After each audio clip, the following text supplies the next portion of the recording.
Welcome to the NBA Coast to Coast podcast brought to you by TheLines.com. Coming to you from the West Coast, Josh Lander, joined by Nate Weitzer. He's on the East Coast. And we're looking at NBA best bets here on Tuesday as we roll along this week with you guys. Want to make sure to subscribe to that page, give that video a like. We've also got player props up in a separate episode for you, bringing both of those to you each and every weekday this season. So continue to follow along with us. Nate, let's go ahead and get right into what we've got for Tuesday. Pretty much 500 on the night there on Monday. So we move on to go ahead and pick up some units tonight here on Tuesday. Kick us off with the first best bet we've got. Yeah, way to blow a 7-point lead with a minute left, Spurs. How? Not even sure how that happened. Suns at Charlotte. I will take the Suns minus 4.5. It's a back-to-back, and I don't care play. I mean, Phoenix shouldn't care because they're in 12th, and they cannot afford to lose games to maybe the worst team in the league. They certainly can't afford to lose any games or take any days off. And the thing is, they've adjusted their rotations, which you pointed out to me on air yesterday, and certainly came to fruition with 11 guys on the court, like seeing pretty significant time. So I think they'll be better positioned to play on a back-to-back because of that. Booker saw a ton of minutes, but that Bradley Beal off the bench move seemed to pay immediate dividends. Going to like his player props here until they adjust with him just absolutely running that second unit. Beal and Booker just don't vibe together. And it's a thing we talk about with a lot of guys when it's a positive when you can get them on the floor alone rather than playing together. And the Hornets are going to have LaMelo and Brandon Miller back here, which, kudos. Miller was a minus 27 in his return.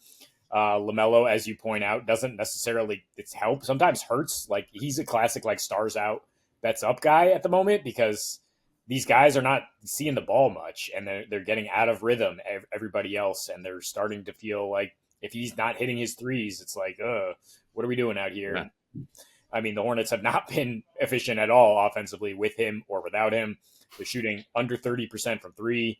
Suns are packing the paint. Recently, Vogel's adjustment on that end is to just say, like, look, we need to force people to beat us from three, and I don't think the Hornets are going to be able to. I mean, if they step up in competition, they've lost 3 straight to the West with a negative 16 net. They're 1-5 against the spread. Their last 6 at home, negative 11 net in that span. Like, yeah, they're a terrible team. Phoenix is getting it right here.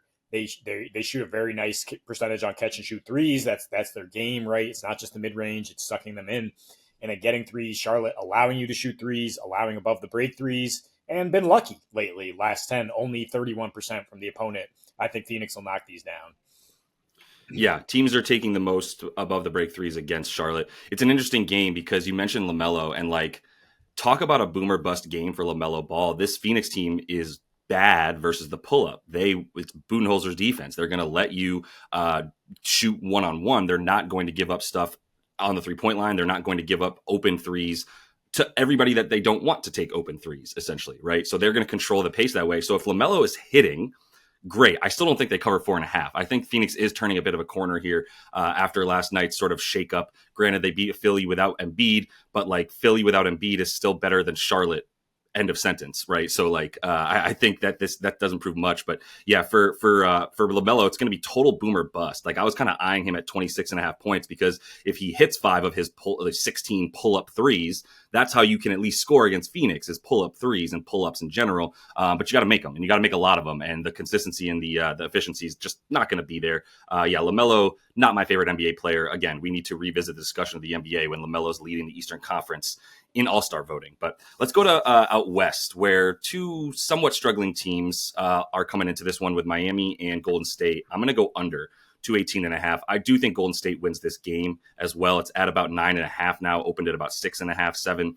So I just don't trust it, but do you trust Miami? It's just really this Miami offense. I was watching the Miami game last night against Zach and just going God damn, give me the total on this game. I'll hit under most numbers that you throw my way. I thought it would be 223.5, would be about 222.5. I think it opened right around there, actually jumped down to 218.5. And I still think this is bettable down to 216.5. I still think you have value from the numbers that I'm making with these two teams.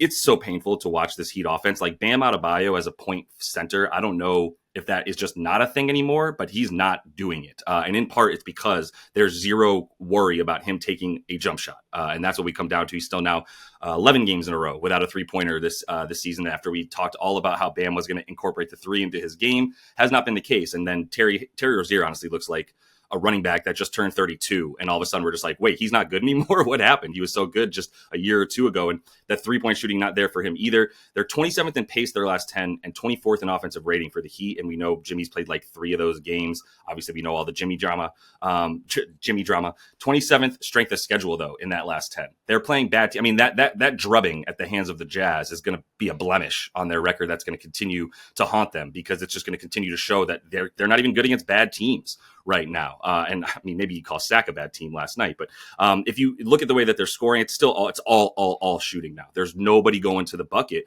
Jimmy Butler was the guy going to the rim. Tyler Hero is getting double teamed on the outside because nobody's scared of the 3-point shooting of Jovic, even of Duncan at this point. It's just too inconsistent, and that's kind of where it ends. Like Haywood Highsmith at this point is also getting a good amount of 3-point looks and has become invaluable to this team, has Haywood Highsmith, at least for the 3 and D stuff that they need and that they depend on, because they're not going to the rim. They're 25th, they're 24th in rim frequency. The Dubs are 25th in defensive field goal percentage at the rim, because their best rim protector is Trace Jackson, like 6'9", Trace Jackson Davis. It's nothing, right? And Draymond is still Draymond. He's just not the Draymond that we've seen, even less athletic, even more sort of cemented to the ground than he was even in his heyday. And for the Dubs, it's a similar situation. The Schroeder trade is not looking great right now. Maybe they'll figure it out. I'm not willing to say it's a bad fit by any means. I just think you have two guys in Steph and Schroeder who are both willing to pass a lot. And Steph's trying to get those shots off, but teams are like, no, we're going to let Schroeder shoot, especially because it takes Schroeder so long to get that stuff off. So they've been 22nd in offensive rating, 19th in pace as well. And that's a complete slowdown from what they were to start the season, when it was all about pace and space and strength in numbers and 11 guys in the rotation and all that. It's dwindled down a little bit. You're at least getting slightly fewer guys in the rotation, but you're still getting 9, sometimes 10 in there. And it's mostly because Podziemski and Kuminga are out. And Kuminga also super helpful for that offense, and honestly, not that helpful for the defense. So yeah, this all comes out to about 216, 217 points is what I think this should be at. Yeah, it is the 6th game of a homestand for the Warriors, if you like that angle, as in like well-rested, huge rest advantage. Here with the Heat, yeah, vibes are extremely low. Heat coming off double overtime on a back-to-back on the road. So I don't know. Maybe you want to go Heat under team total, or just take the Dubs on the -9. I know there's a little buyback here. It was plus 9.5 a minute ago. So somebody's back in the Heat here. I don't know why. The vibes are bottom basement for that Heat team, like you're saying, and the Warriors. Yeah, I mean, while they struggled, like they can get this done here on the long homestand. But I'm going to take the Nuggets at home +6, and I think might as well parlay it with at least 25 from Joker. You can go 30-10, you can go 38-25-8, whatever parlays you want. But they're not covering this without the Joker being the man, and he is. I mean, this is on paper a bad matchup. Like Boston limits paint points and they limit centers. But if you watch like how things open, like Şengün just like had his way with Porzingis. Like Porzingis, welcome back to the lineup. Like he's too light. And you saw what Jokic did to Wemby.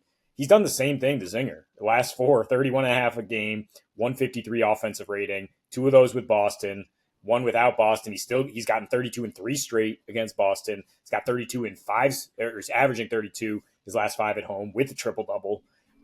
These Nuggets games have been extremely high scoring. So even if the Celtics do have positive 3-point variance here, the Nuggets will keep pace. Like they're just not stopping the Joker. He's averaging 5 more a game without Aaron Gordon, 5% higher usage, 2.5 more rebounds a game too, 14.4 on the season. This is the 4th game of a road trip for the Celtics. Absolute gauntlet. They are now 2-5 against the spread. Their last 7 against playoff teams. Like they are like 30% on the season against the spread, basically. And this anytime you see a spread starting to creep up for the Celtics, like everybody's hammering it, expecting them to blow a team out. Like you usually want to go the other way right now and just gobble up this value, which it's gone up from like 4 to 6. A lot of people thinking like maybe it should be closer to pick 'em or like 2.5, because the Nuggets are playing really well. They're at home. They're on 2 days rest. They've done much better limiting 3-point attempts on rest. and much better on the percentage of 3-pointers in the last 10.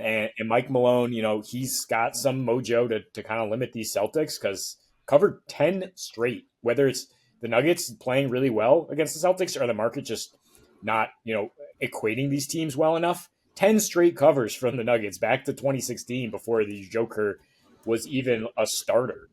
So, I mean, they've had no problem here. They've covered 6-3 as dogs. Two of those, against the Cavs. The Cavs did get them. I just don't think the Celtics are that well oiled of a machine right now. With guys coming in and out of the lineup, and I just don't think Porzingis can really handle Jokic. So give me that correlation parlay. Yeah, for sure. Might as well hit it. Like we can almost call it like a sweat-free bet. This is either going to clearly hit or it's clearly not.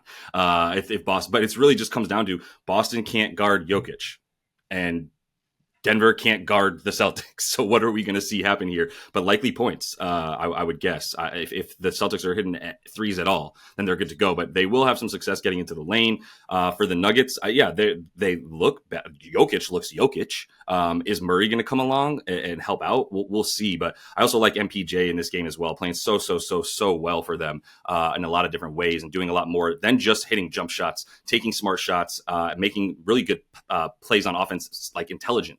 Assists have been there for him. The rebounds have been there for him. So I like what I'm seeing from him. Keep in mind, I mean, you talk about the Celtics as a huge first half team all the time. Like, even if they come out hot and they're up 10 at the half, like that 3-point regression can come back, and like the third quarter can slip the other way. And we've seen this for 2 years where if they go cold, the other team will really claw back at home.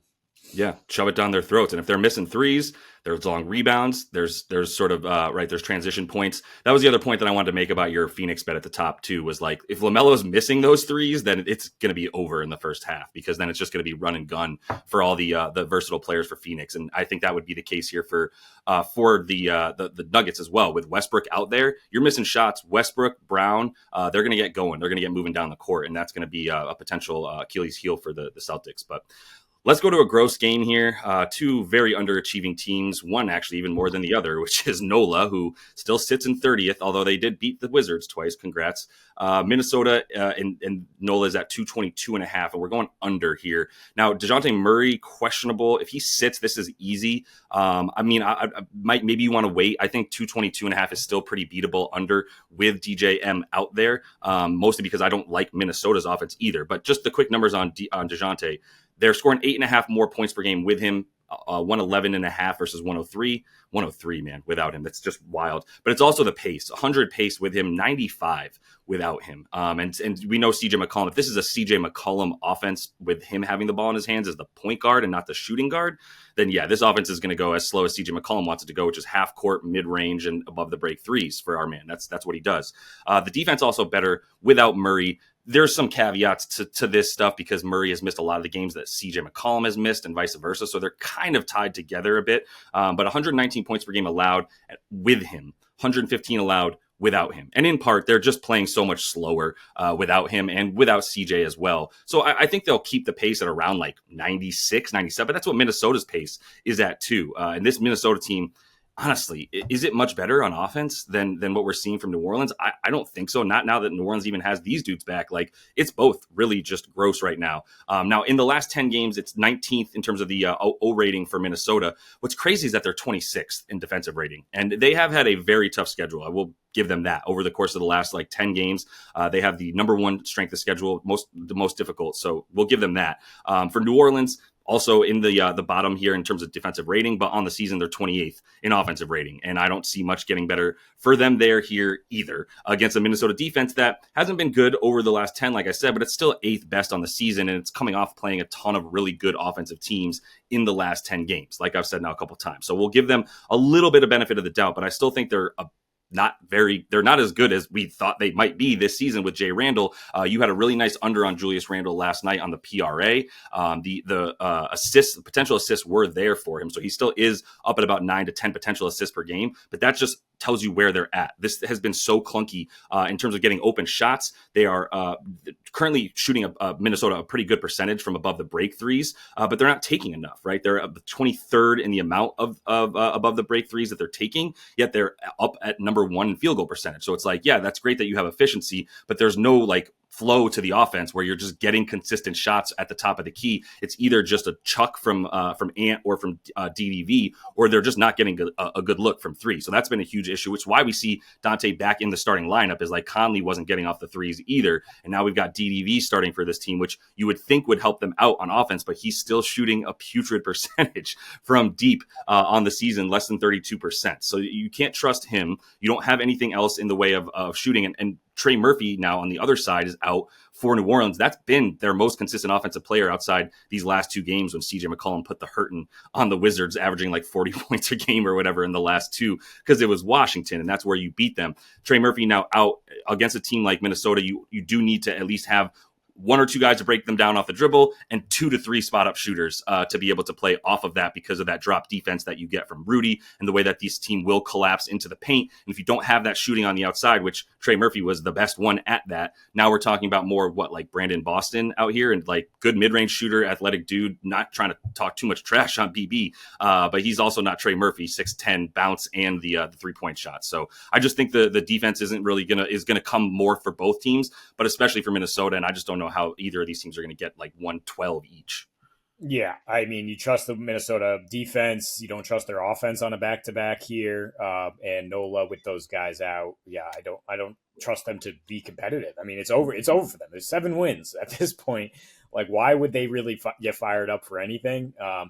Full disclosure, I just parlayed the Wolves and the Suns money lines for plus 125, because like doing, again, back-to-back don't curve for both these teams. They're both clawing for a playoff spot. They cannot afford to take nights off against the worst teams in the league, especially, if New Orleans is wounded, like Minnesota should win this game. Yeah, I agree with that. They should. We'll see what happens. Maybe New Orleans gets a little bump from beating the Wizards twice. I don't know what New Orleans is going to do now. Yeah, I have no idea what they're going to do with the guys coming back. Ingram, Zion, like it's got to get blown up. So we'll see when that happens. But yeah, this season's pretty much over for them. So that's all the time we have for you in Best Bets. Definitely make sure to subscribe to that page. You can also check out the player props that we have up for you guys. And we're bringing both of these to you each and every weekday. So until we see you next, happy betting.